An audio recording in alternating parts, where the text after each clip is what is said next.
प्यारे मोहतरम दोस्तों, हमारे चैनल से जुड़ने के लिए YouTube पर फैज़ान गौसे आज़म सब्सक्राइब करें। दाग, सर छिलाए हुए, दाढ़ी बहुत घनी और लंबी रखे हुए और पाजामा लपेट कर उठाकर पहने हुए।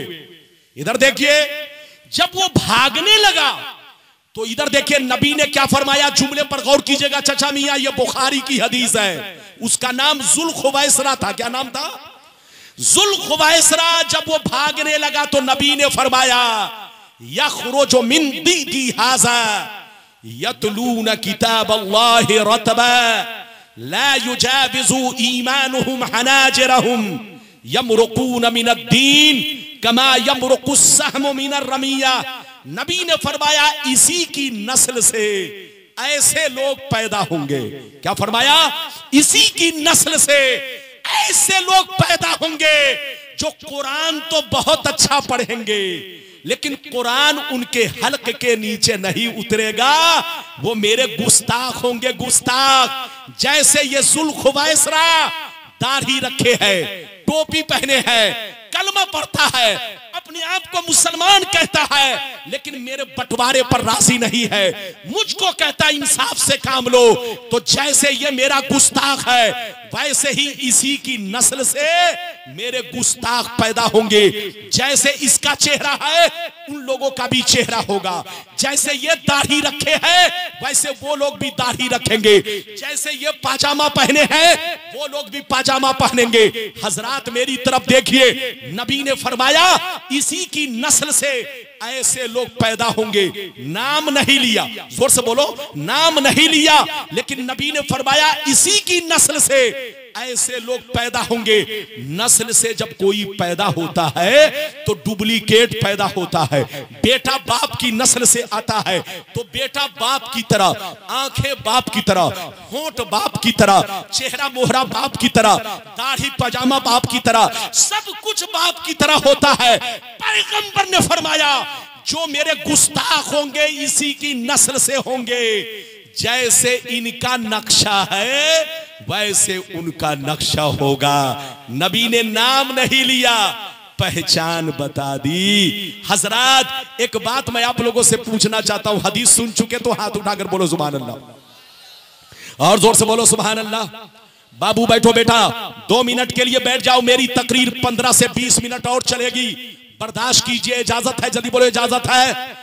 अच्छा एक बात बताइए, मैं आप लोगों से पूछना चाहता हूं, किसी ने किसी को मुंबई में कत्ल किया। कहां कत्ल किया? जल्दी बोलो। लेकिन पकड़ा गया कहां? मुरादाबाद में। बोलो, पकड़ा गया? पकड़ा गया कहां? जल्दी बोलो। मुरादाबाद में। अब मैं आप लोगों से पूछना चाहता हूं, मुरादाबाद में पकड़ा कैसे गया? जल्दी बोलो। मुरादाबाद में इसलिए पकड़ा गया, इधर देखिए कि जब मुंबई से कातिल भागा तो उसकी पहचान अखबार में छाप दी गई। इधर देखो, उसकी पहचान न्यूज में बोलो बता दी गई कि मोच इस तरह से है, दाढ़ी इस तरह से है, बोलो कुर्ता पजामा ऐसे है, बिना दाढ़ी के उसका चेहरा ऐसे होगा, दाढ़ी लगा ले तो चेहरा ऐसे होगा। तो जैसे कातिल इधर देखो बंबई में कत्ल किया, लेकिन पकड़ा गया मुरादाबाद में, पकड़ा गया संभल में, पकड़ा गया इलाहाबाद में, क्योंकि उसकी पहचान बता दी गई। मेरे पैगंबर ने 1400 बरस पहले हर चीज को खोल खोल कर बता दिया है, हर चीज को क्लियर बता दिया है। अब आपका काम है होशियार रहना, चौकन्ना रहना, इधर देखो सुन्नी बनकर रहना। लड़ने का वक्त नहीं, समझने का वक्त है। इतनी हदीसें मैं सुना चुका।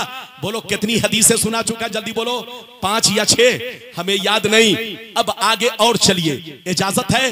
अगर कहिए तो एक आखिरी हदीस और सुना दूं, फिर अगली गुफ्तगू। इजाजत है? जल्दी बोलो, इजाजत है? अगर इजाजत है तो एक भी हाथ नीचे ना रहे, हाथ उठाकर बोलो सुभान अल्लाह, और जोर से बोलो सुभान अल्लाह। माशाअल्लाह मजमा बड़ा शानदार है। आज की रात बाबरकत रात है, जो बैठे वो सवाब पाए। इधर देखिए, आखिरी हदीस सुन लीजिए। जिंदगी ने वफा किया तो फिर आगे बोलने की कोशिश करूंगा। इजाजत है तो सारा मजमा हाथ उठाकर एक मर्तबा और प्यार से बोलो सुभान अल्लाह। माशाल्लाह। और जोर से बोल दो सुभान अल्लाह। माशाल्लाह। इधर देखो मिशकात शरीफ जिल्द अव्वल बाबुल मसाजिद सफ़ा नंबर 69-70 की हदीस सुनो। अन अब्दुर्रहमान बिन आइश रदियल्लाहु तआला अन्हु क़ाल क़ाल रसूलुल्लाह सल्लल्लाहु तआला अलैहि वसल्लम इन्नी रायतु रब्बी अज़्ज़ा व जल्ला फी अहसनि सूरतिन फबज़ा कफ़्फ़हु बैना कितफ़ैया फवजदतु बरदहा बैना सदय्या फ़अलिमतु मा फ़िस समावाति व मा फ़िल अर्द। हज़रत अब्दुर्रहमान कहते हैं कि नबी ने इरशाद फरमाया, ऐ मेरे गुलामों सुन लो, जब मैं मेराज की रात अल्लाह से मिलने गया तो अल्लाह ताला से इतना करीब हुआ, इतना करीब हुआ कि अल्लाह ताला को बिला किसी हिजाब के, बिला किसी पर्दा के साफ साफ मैंने देखा। जब अल्लाह ताला को बिला किसी हिजाब के, बिला किसी पर्दा के साफ साफ मैंने देखा, देखना शुरू किया तो अल्लाह ताला की तजल्ली ने मुझको पकड़कर खींचना शुरू किया। मैं करीब होता चला गया, इतना करीब हुआ, इतना करीब हुआ कि अल्लाह ने अपना दस्ते कुदरत, अल्लाह ने अपना दस्ते कुदरत मेरे कांधे पर रख दिया, मेरे शाने पर रख दिया, मेरे मोढे पर रख दिया। जब अल्लाह ने अपना दस्ते कुदरत मेरे शाने पर रखा, मेरे मोढे पर रखा, मेरे कांधे पर रखा, मेरा सीना इतना रोशन हुआ कि जो कुछ सातों आसमान में है, जो कुछ सातों जमीन में है, सबको मैंने जान लिया। हाथ उठाकर बोलो सुभान अल्लाह, और जोर से बोलो सुभान अल्लाह। माशाअल्लाह। इधर देखिए, नबी जब मेराज की रात अल्लाह से मिलने गए तो अल्लाह ताला को बिला किसी हिजाब, बिला किसी पर्दा के नबी फरमाते कि मैंने साफ साफ देखा।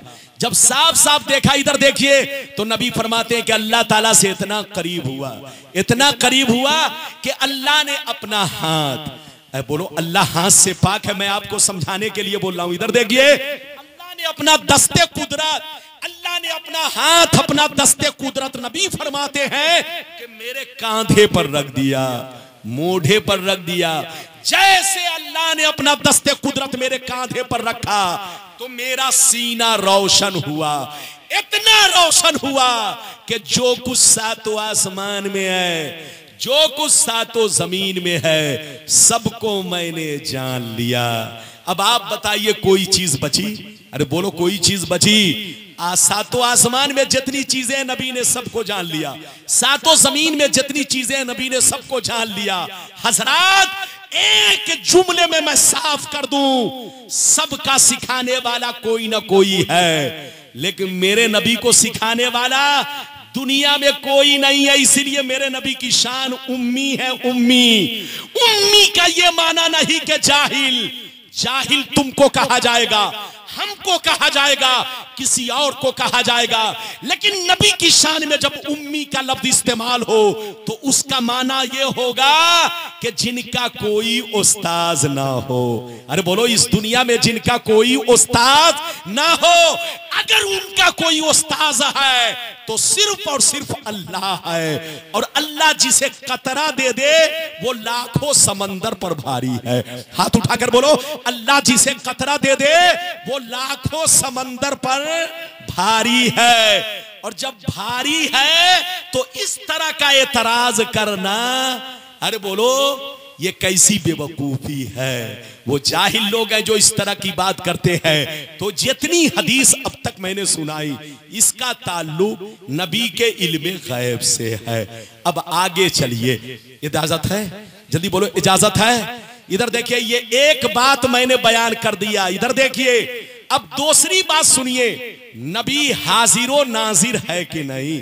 ज्यादा दलील देने की कोई जरूरत नहीं है, बच्चे को बैठा दीजिए, बस इस बात को ध्यान से सुनिए। इधर देखिए, ताकि आपसे कोई लड़ाई ना कर सके। चचा मियां ध्यान से सुनिए, इधर देखिए, नबी हाजिर नाजिर है कि नहीं। पहले ये बताइए, हाजिर का माना क्या है? मौजूद। जोर से बोलिए, हाजिर का माना, जोर से बोलो, हाजिर का माना। और नाजिर का माना आंखों से देखना। अरे देखने वाले को क्या कहा जाता है? नाजिर। जोर से बोलो, आंखों से देखने वाले को क्या कहा जाता है? जोर से बोलो, नाजिर। और जो मौजूद हो उसको क्या बोला जाता है? हाजिर। अब जब इतना समझ गए तो अब समझिए नबी हाजिर और नाजिर हैं कि नहीं। कुछ लोग कहते हैं कि गलत है। इधर देखिए हजरात, मेरी तरफ देखिए, ये उलमा बैठे हैं और अभी आपने हाफिज साहब की दस्तार देखी। मौलाना रब्बानी भी हाफिज कुरान है, मौलाना रब्बानी भी हाफिज कुरान है। 12 साल की उम्र में मैं हाफिज बन गया था। अल्लाह ताला का शुक्र है 24 साल तक मैंने तरावी सुनाई, लेकिन 4 साल से मैं अपने घर में अपने मुसल्ला पर अकेले पढ़ता हूं। 3 खत्म जैसे मस्जिद में सुनाता था वैसे घर में भी पढ़ता हूं। 28 रमजान को 3रा खत्म मैं मुकम्मल करता हूं। तो मैं तो खुद हाफिज हूं, लेकिन अपने बारे में नहीं, और भी जितने हुफ्फाज हैं उनके बारे में मैं आपको बताना चाहता हूं। और आप लोग भी तो दिन रात कुरान पढ़ते हैं, आपको पता है मैं जैसे पढ़ रहा हूं आप लोग भी पढ़िए कि नबी हाजिर और नाजिर है कि नहीं। ज्यादा दलील देने की कोई जरूरत नहीं, बस एक आयत काफी है। जल्दी बोलो, एक आयत काफी है। पढ़िए, औज़ु बिल्लाहि मिनश शैतानिर रजीम। पढ़िए, पूरा मजमा पढ़िए। औज़ु बिल्लाहि मिनश शैतानिर रजीम, बिस्मिल्लाहिर रहमानिर रहीम। इन्ना अरसलनाका शाहिदन व मुबश्शिरन व नज़ीरा। 22वां पारा, रुकू नंबर 2। जोर से बोलो, 22वां पारा, रुकू नंबर 2। मतलब सुनिए, मतलब इधर देखिए, मतलब इसका ये है, ऐ नबी, अल्लाह फरमाता है, ऐ नबी, बेशक हमने आपको दुनिया में शाहिद बनाकर भेजा, मुबश्शिर बनाकर भेजा, नजीर बनाकर भेजा। शाहिद का माना हम लोग करते हैं हाजिर और नाजिर, लेकिन वो लोग कहते हैं कि शाहिद का माना गवाह है, गवाह। तो चलो वही माना हम करते हैं जो आप करते हैं। इधर देखिए, ऐ नबी, मैंने आपको दुनिया में क्या बनाकर भेजा? अल्लाह फरमाता है, ऐ नबी, मैंने आपको दुनिया में गवाह बनाकर भेजा। क्या बनाकर भेजा? जोर से बोलो। अल्लाह ताला फरमाता है, ऐ नबी, मैंने आपको दुनिया में आपकी उम्मत का क्या बनाकर भेजा? गवाह। मेरे रसूल जैसे अपनी उम्मतियों के रसूल हैं, नबी हैं, ऐसे ही कयामत तक के लिए क्या है? जल्दी बोलो, गवाह है। अब मैं आप लोगों से पूछना चाहता हूं, नबी ने, इधर देखो, अल्लाह ने अपने नबी को क्या बनाकर भेजा? जल्दी बोलो, गवाह। हाथ उठाकर बोलो, क्या बनाकर भेजा? जोर से बोलो, क्या बनाकर भेजा? अब हाथ नीचे करो, मैं आपको एक मिसाल देकर समझाऊं। इधर देखो, किसी ने किसी का कत्ल किया। जल्दी बोलो, किसी ने किसी का कत्ल किया। पुलिस आई, पकड़ के ले गई। वो कहां पहुंचा? जल्दी बोलो, जेल। कहां पहुंचा? और जेल से कहां पहुंच गया? जल्दी बोलो, कुछ दिनों के बाद कोर्ट। कहां पहुंचा? अरे बोलो, जहां कहां पहुंचा? जल्दी बोलो, कोर्ट में जैसे पहुंचा। इधर देखिए, जैसे कोर्ट में पहुंचा तो वकील ने जज से कहा, सर ये कातिल है। जज ने कहा, कोई प्रूफ? वकील ने कहा, सर 3 गवाह है, 3 गवाह, 3 गवाहों से साबित है कि यह कातिल है, कातिल। जज ने कहा, गवाह पेश किया जाए। वकील ने कहा, सर पहला गवाह मरकर मिट्टी में मिल गया, दूसरा गवाह यहां मौजूद नहीं है, अमेरिका में है, और तीसरा गवाह अंधा है, अंधा। इधर देखिए, तो बताओ जज उसकी गवाही मानेगा? अरे जोर से बोलो, जज वकील की बात मानेगा? जज कहेगा, अबे पगला वकील, तुमसे बड़ा बेवकूफ कोई नहीं है, तुमको पता नहीं है कि गवाह के लिए जिंदा होना जरूरी है। गवाह वही बनेगा जो जिंदा होगा। जो मरकर मिट्टी में मिल गया वो गवाह, जोर से बोलो, वो गवाह नहीं बन सकता। जो जिंदा होगा वही गवाह बनेगा, और जो यहां मौजूद होगा वही गवाह बनेगा। जो अमेरिका में रहता गवाह नहीं बनेगा, और अंधा गवाह नहीं बनेगा, देखने वाला गवाह बनेगा, देखने वाला। तो इधर देखिए, वकील से जज ने कहा तुमको पता होना चाहिए गवाह के लिए 3 चीजें जरूरी हैं। पहली चीज गवाह का जिंदा होना जरूरी है, दूसरी चीज गवाह का मौजूद होना जरूरी है, तीसरी चीज गवाह का आंखों से देखना जरूरी है। तो गोया गवाह के लिए 3 चीजें जरूरी है, तभी वो गवाह बनेगा। और अगर 3 चीजों में से एक भी नहीं है तो वो गवाह नहीं बनेगा।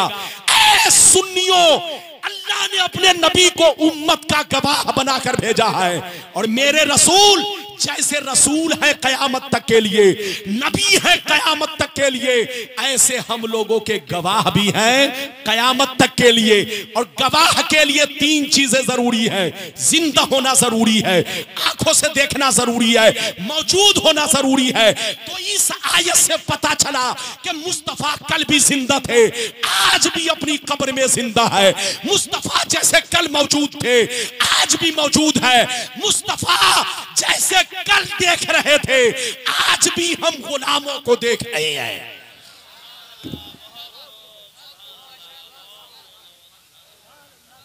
बात समझ में आ रही है? और जोर से बोलो, समझ में आ रही है? ये तो रसूल के हाजिर व नाजिर होने की दलील हो गई। अब कहिए तो वो भी हदीस सुना दूं कि रसूल कब्र में जिंदा है। हाथ उठाकर बोलो, अरे बोलो, रसूल कब्र में जिंदा है। अगर किसी बेईमान की मां ने दूध पिलाई है तो इस हदीस को गलत साबित करो, और अगर गलत साबित नहीं कर सकते तो तौबा करो, तौबा। मौलाना रब्बानी को कुछ नहीं चाहिए, सिर्फ तौबा करो। आखिरी हदीस सुन लो, जिंदगी ने वफा किया तो फिर मुलाकात होगी। सारा मजमा बाबू लोग हाथ उठाकर बोलो सुभान अल्लाह, और जोर से बोल दो सुभान अल्लाह, और जोर से बोलो सुभान अल्लाह।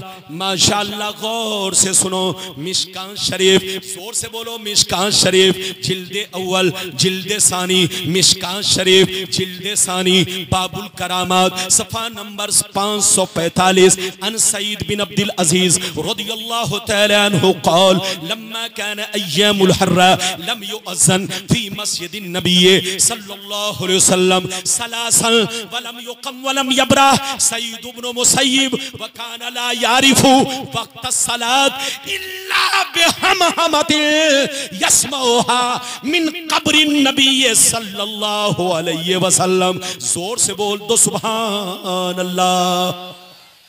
नींद तो नहीं आ रही? अरे बोलिए, नींद तो नहीं आ रही है? पांव समेट कर बैठिए, पांव समेट कर बैठिए बाबू। ऐसे बैठे जैसे लगता है ससुराल में बैठे। अल्लाह, अरे बोलो सही से बैठो, इजाजत है? मौलाना रब्बानी थक गए, लेकिन आपको क्या है, आपको तो सुनना है। अरे बोलिए, आपको तो सुनना है कि नहीं? लगभग 2.25 घंटे हो गए। मौलाना 2.25 घंटा बोल गया, लेकिन आपको पता नहीं चला। अभी 2 बातें, एक बातें और रह गई हैं। अरे बोलो, एक बातें और रह गई हैं जिसको आपको 2 मिनट में समझ करके छुट्टी। लेकिन छुट्टी इधर देखिए मेरी तरफ से है, लेकिन लोग जलसा जो करा रहे हैं, कमेटी है, उनकी तरफ से छुट्टी नहीं है। जलसा सुबह तक चलेगा, सलाम पढ़ के आपको जाना है। इजाजत है? जल्दी बोलो, इजाजत है? अगर इजाजत है तो मैंने जो हदीस सुनाई, मतलब सुनिए, कलेजा हिल जाएगा। इधर देखिए, जब यजीदियों ने मदीना पर हमला किया, कहां हमला किया? जल्दी बोलो, यजीदियों ने किस पर हमला किया?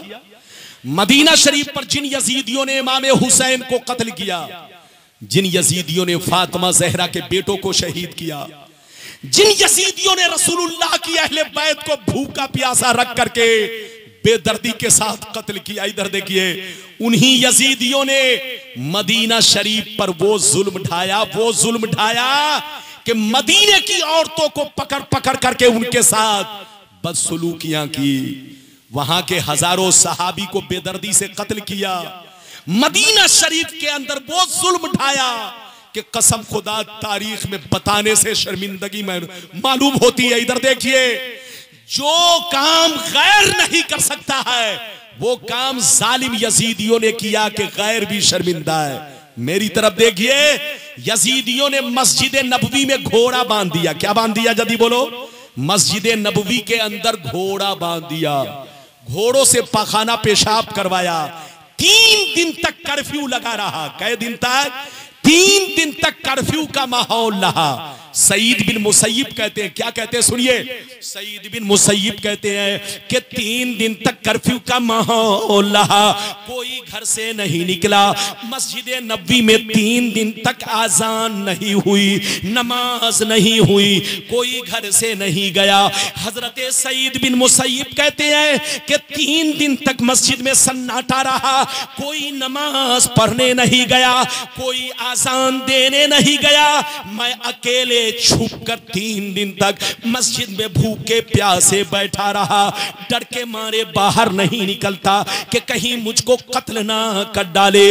वो फरमाते हैं कि मैंने 3 दिन तक अकेले नमाज अदा किया, मैंने 3 दिन तक जो अपना वक्त गुजारा इस तरह गुजारा। वो फरमाते हैं कि सारे फौजी चारों तरफ घूमते टहलते, मैं मस्जिद के कोने में छुपकर बैठा रहा।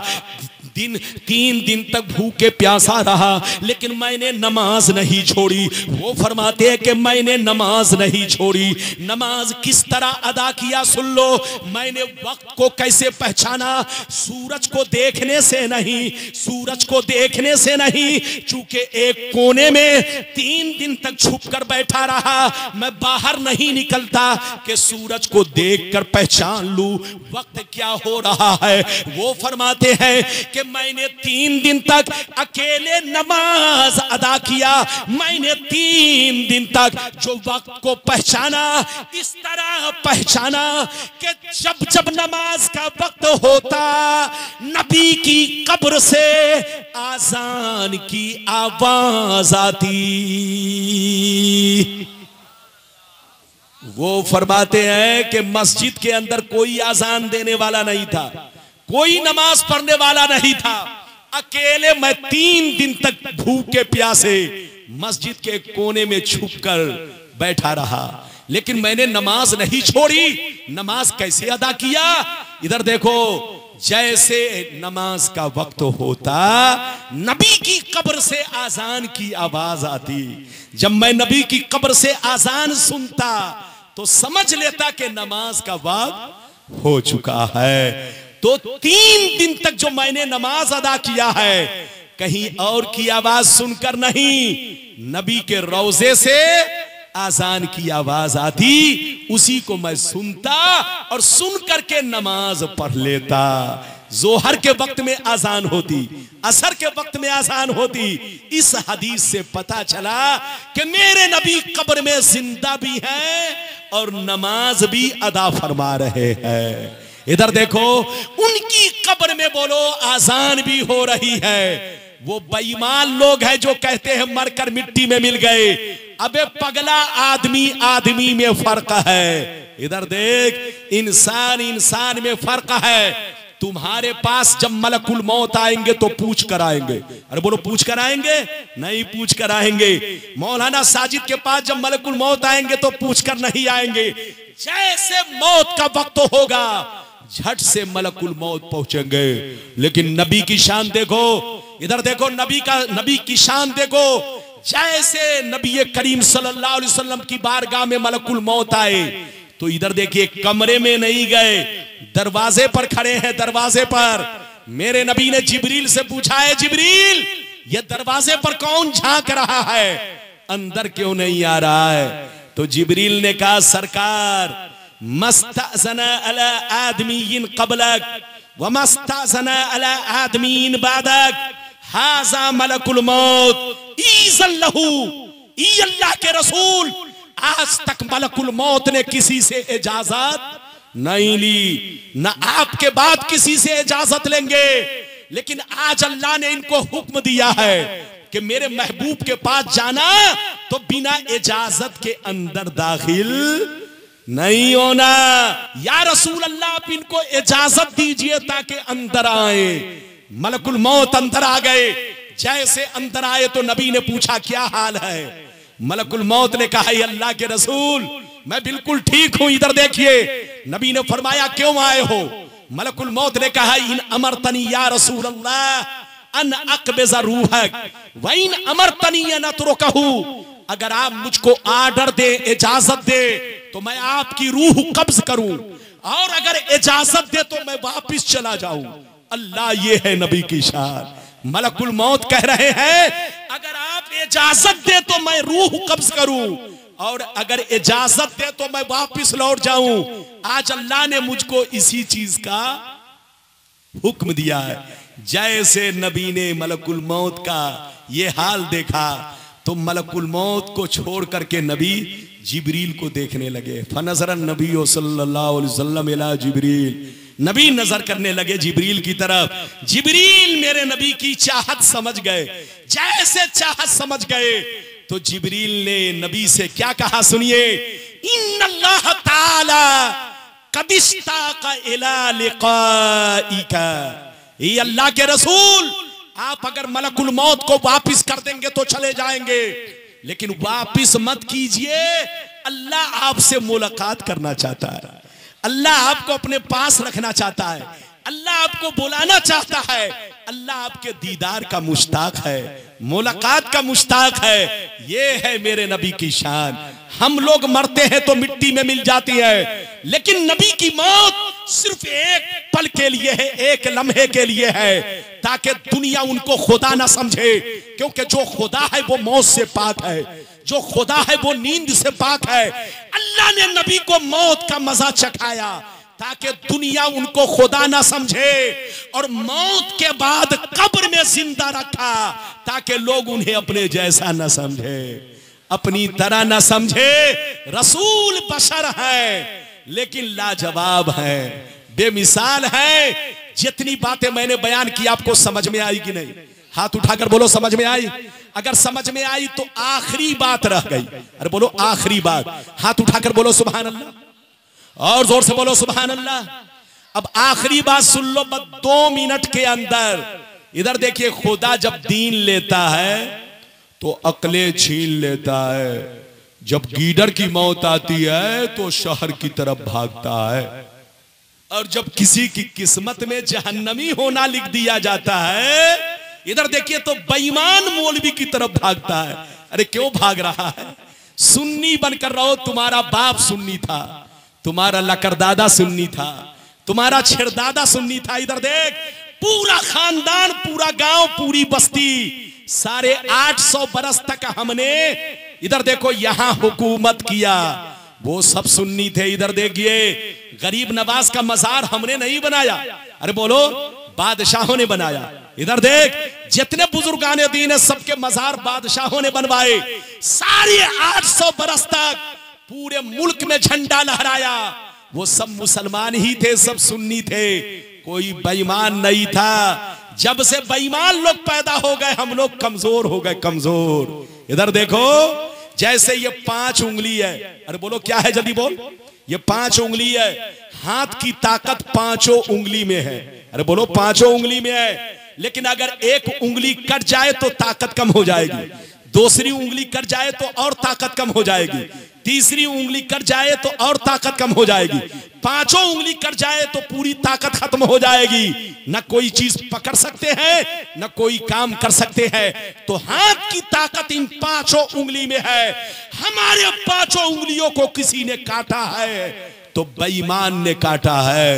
जिनके बाप दादा सुन्नी थे, जिनके लकड़दादा सुन्नी थे, जिनके मुफ्ती मौलाना पहले सब सुन्नी थे, गरीब नवाज की नियाज खाते थे, हुसैन का खिचड़ा खाते थे, उवैस करनी का हलवा खाते थे।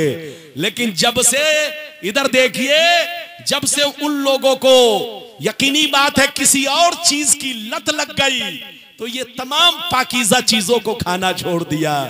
अब तो ये उनके अपने अपने ईमान और अमल की बात है। लड़ने का वक्त नहीं, समझने का वक्त है। इजाजत है आखिरी बात बता दूं, सुनना चाहते हो? हाथ उठाओ, अरे जोर से बोलो सुनना चाहते हो तो माशाअल्लाह सारा मजमा हाथ उठाकर बोलो सुभान अल्लाह, और जोर से बोलो सुभान अल्लाह। अब हाथ नीचे करो, बस आखिरी बात। इधर देखिए, नबी साहिब इख्तियार है कि नहीं? कुछ लोग कहते हैं कि नबी साहिब इख्तियार नहीं, नबी को कोई पावर नहीं। ये उनकी पागलपनी है, पागलपनी। इधर देखिए, आम खा रहा है लेकिन आम को कह रहा है कि आम नहीं है, तो ये तो पागल है। अरे बोलो, आम खा रहे हो तो आम ही तो है, इमली तो हो नहीं सकता। अरे जल्दी बोलो। ये पागल लोग इधर देखिए, कसम खुदा, खुदा जब दीन लेता है तो अकले झील लेता है। नबी को पावर नहीं है, कैसी बात है। इधर देखिए, अल्लाह जब किसी को नबी बनाता है तो साहिब इख्तियार बनाता है, उनको पावर देता है, पावर। अच्छा ये बताइए, डीएम भी इंसान है कि नहीं? बोलो, हाथ उठाकर बोलो, डीएम आदमी है कि नहीं? आदमी है ना। बोलो, दारोगा आदमी है कि नहीं? कलेक्टर आदमी है कि नहीं? अरे बोलो, सब आदमी है ना। एसपी सिटी सब आदमी है कि नहीं? लेकिन कोई कहे कि सब हम लोग बराबर है, बराबर हो सकते हैं? नहीं। इधर देख, डीएम कानून बनाता है और कानून तोड़ता है। एसपी कानून बनाता है और कानून तोड़ता आदमी जरूर है, लेकिन हम में और उनमें यही फर्क है कि उसको पावर है, हमको पावर नहीं है। वो चाहे जिसे चाहे अरेस्ट कर ले, वो जिसे चाहे सजा दे दे, अरे बोलो है कि नहीं? और जिसे चाहे छोड़ दे, ये उनको पावर है। आदमी जरूर है, लेकिन आदमी आदमी में फर्क है। हम भी आदमी है, आप भी आदमी है, मेरे मुस्तफा भी आदमी है, जिन्नात नहीं है, लेकिन अल्लाह ने उनको नबी बनाया है। और अल्लाह जिसे नबी बनाता है उसे फुल पावर बनाता है, साहिब इख्तियार बनाता है। नबी पत्थर को कह दे सोना तो सोना बन जाए, नबी हराम को हलाल कह दे तो हलाल हो जाए, नबी हलाल को हराम कह दे तो हराम हो जाए। ये नबी का पावर है, ये अल्लाह ने पावर दिया। किसने पावर दिया? जोर से बोलो, अल्लाह ने पावर दिया है। अब कोई पागल उनका पावर ना माने तो ये उसकी पागलपनी है, उसको आगरा के पागल खाने में भेज दिया जाए, और वहां ठीक नहीं होगा तो रांची में तो ठीक ही हो जाएगा। अरे जल्दी बोलो, बात समझ में आ रही है कि नहीं? लड़ने का वक्त नहीं। इधर देखिए, एक बात मैं आप लोगों से पूछना चाहता हूं। इधर देखिए, नबी का पावर मैं आपको समझा रहा हूं। कुरान खोलिए, इधर देखिए, कुरान खोलिए और मौलवी को पकड़िए और कहिए कि जरा ये बताओ कि कुरान में अल्लाह ने कहीं पर यह कहा हो कि नमाज से पहले आजान दिया करो? अरे बोलो, कहीं भी कुरान में कोई नहीं दिखा सकता कि अल्लाह ताला ने यह फरमाया हो कि नमाज पढ़ने से पहले, जोहर की नमाज, असर की नमाज, मगरिब की नमाज पढ़ने से पहले क्या करो? आजान दो। इधर देखिए, अल्लाह ने कहीं भी कुरान में हुक्म नहीं दिया। ये पावर अल्लाह ने नबी को दिया। नबी ने पावर, बोलो, अपने पावर के जरिए अपने गुलामों को हुक्म दिया कि जब नमाज जमात मुस्तहब्बा के साथ अदा करो तो उससे पहले आजान दिया करो। ये है नबी का पावर। अरे बोलो, ये है नबी का पावर।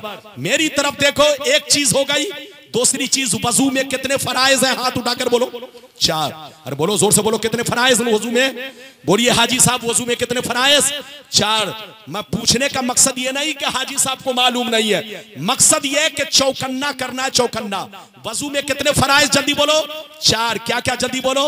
चेहरा धोना, हाथ धोना केहूनी तक, सर का मसा करना, और पांव कहां तक धोना? बोलिए चचा मियां, टखना तक। क्या फर्ज है? जल्दी बोलो, 4 फर्ज। ये अल्लाह ने हुक्म दिया, लेकिन चारों फर्ज से पहले आप क्या करते हैं? कुल्ली करते हैं, हाथ गट्टा तक धोते हैं, नाक में पानी डालते हैं। उससे पहले बोलो, कुल्ली करते हैं, कुल्ली करते हैं, नाक में पानी डालते हैं, हाथ धोते हैं। ये अल्लाह ने नबी को पावर दिया। नबी ने हमको हुक्म दिया कि वजू करने से पहले पानी चेक कर लो। पानी चेक करने का तरीका यह है कि पहले हाथ में लेकर गट्टा तक धो लो, ताकि हाथ भी साफ हो जाए और पानी चेक भी हो जाए कि पानी मैला तो नहीं है। कुल्ली कर लो ताकि पता चल जाए कि पानी खराब तो नहीं है। नाक में पानी ले लो ताकि पता चल जाए पानी बदबूदार तो नहीं है। तो इधर देखिए, नबी का पावर है। बोलो, ये क्या है? जोर से बोलो, नबी का पावर। अच्छा ये बताइए, जोहर में कै रकत फर्ज है? 4। असर में, ऐशा में, मगरिब में, फजर में। अच्छा ये बताइए, सिर्फ 4 ही पढ़ते हैं कि आगे पीछे भी पढ़ते हैं? अरे जोर से बोलो। जोहर में आप 4 रकत पहले सुन्नत पढ़ते हैं, फिर फर्ज पढ़ते हैं, बाद में फिर 2 रकत सुन्नत पढ़ते हैं, 2 रकत नफल पढ़ते हैं तो जो पहले और बाद में पढ़ रहे हैं ये सब नबी का पावर है। अरे जोर से बोलो, जो पहले और बाद में पढ़ रहे हैं ये सब नबी का पावर है। तो उन बेईमानों से कहिए, अगर नबी का पावर नहीं मानते हो, नबी को साहिब इख्तियार नहीं मानते हो, तो नमाज से पहले आजान देना बंद कर दो, वजू से पहले कुल्ली करना बंद कर दो, हाथों को धोना बंद कर दो, नाकों में पानी डालना बंद कर दो। अगर नबी को पावर नहीं मानते हो, नबी का साहिब इख्तियार होना नहीं मानते हो, तो फर्ज से पहले और फर्ज के बाद सुन्नत पढ़ना छोड़ दो। लेकिन वो छोड़ेंगे तो उनको मस्जिद छोड़ना पड़ेगा। जोर से बोलो, अगर वो छोड़ेंगे तो मस्जिद छोड़ना पड़ेगा, और ज्यादा बिलबिलाएंगे मिनमिनाएंगे तो उनको जमीन छोड़नी पड़ेगी, और ज्यादा मिनमिनाएंगे तो उनको दुनिया ही से अलग होना पड़ेगा। लड़ना नहीं है, समझना है। बात समझ में आ रही है? इधर देखिए। अच्छा ये बताइए, मर्दों के लिए कई निकाह जायज है? जल्दी बोलो। 4। जोर से बोलो, कई निकाह जायज है? जोर से बोलो, बस जल्दी जल्दी सुन लो। मर्दों के लिए 4 निकाह जायज है, लेकिन किसके लिए? सुनिए, आजकल लोग 4 निकाह करते हैं, लेकिन सुनिए किसके लिए? जो चारों बीवी का हक अदा कर सके, जो चारों बीवियों के साथ इंसाफ कर सके। इधर देखो, जो चारों बीवियों का हक अदा कर सके, जो चारों बीवियों के साथ इंसाफ कर सके, जो चारों बीवियों को कपड़ा पहना सके, खिला पिला सके, अच्छा बर्ताव कर सके, उनका हक अदा कर सके, तब तो 4 निकाह करने की इजाजत है। लेकिन अगर बीवी का हक अदा नहीं कर सकता, इधर देख, अगर बीवी का हक अदा नहीं कर सकता, बंजारे की तरह घूमता हो, आवारे की तरह घूमता हो, लोफर की तरह घूमता हो, खुद भूखा रहता हो, तो दूसरे को क्या खिला सकता है? अगर ऐसा हो कि कमाता नहीं हो, बीवी का हक अदा नहीं कर सकता हो, तो ऐसा जवान जो बीवी का हक अदा ना कर सके, खुद भूखा रहता हो, तो बीवी का क्या हक अदा करेगा? तो ऐसा जवान, उनके लिए 4 निकाह तो छोड़ो, 3 निकाह तो छोड़ो, 2 निकाह तो छोड़ो, उनके लिए 1 निकाह भी करना हराम है। 4 नहीं, 1 निकाह भी करना उसके लिए हराम है, जो बीवी का हक अदा ना कर सके। एक तो हराम ये है, दूसरा हराम इधर देखिए, उन लोगों के लिए भी निकाह करना हराम है जो पैदाइशी मरीज हो। डॉक्टर ने कह दिया हो कि सब्र करो, अब तुम किसी लायक नहीं हो। अरे जोर से बोलो, डॉक्टर ने कह दिया हो सब्र करो, अब तुम किसी लायक नहीं हो, तो ऐसे आदमी के लिए भी निकाह करना हराम है। और उसके लिए भी निकाह करना हराम है जो अपनी बीवी का हक अदा न कर सके। 4 तो छोड़िए, 3 तो छोड़िए, 2 तो छोड़िए, 1 निकाह भी करना हराम है। ये तो मसला थोड़ी देर के लिए मैंने आपसे बयान किया। तो हर आदमी इधर देखिए, अगर बीवी का हक अदा कर सके तो 4 निकाह करने की इजाजत है। इधर देखिए, लेकिन नबी ने मौला अली से क्या कहा सुनिए, मौला अली से क्या कहा सुनिए।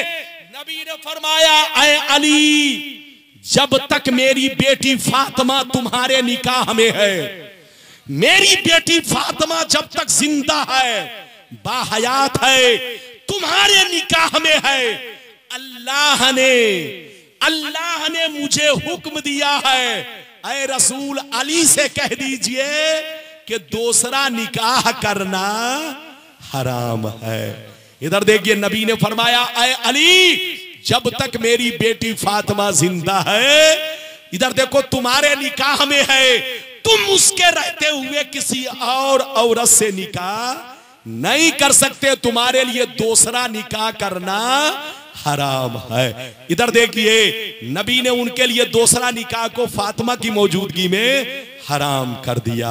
ये है नबी का पावर, ये है नबी का पावर। और भी आगे चलिए, एक आदमी इधर देखो किसी की गवाही नहीं दे सकता, इधर देखिए, लेकिन मौला मेरे नबी ने हजरत खुसैमा को इधर देखिए 2 आदमी के बराबर करार दिया और फरमाया कि अगर तुम किसी की गवाही दोगे तो तुम्हारी गवाही 2 के बराबर मानी जाएगी। ये है नबी का पावर। लड़ने का वक्त नहीं, समझने का वक्त है। अल्लाह ने नबी को साहिब इख्तियार बनाया, अल्लाह ने नबी को पावर दिया, अल्लाह ने नबी को इल्मे गैब दिया, अल्लाह ने नबी को हाजिर व नाजिर बनाया। जहां रहिए मुसलमान बनकर रहिए, सुन्नी बनकर रहिए। लड़ने का वक्त नहीं, समझने का वक्त है। इंशाअल्लाह फिर मुलाकात होगी। इजाजत दीजिए, खुदा हाफिज, वस्सलामु अला मन इत्तबल हुदा। इंशाअल्लाह फिर मुलाकात।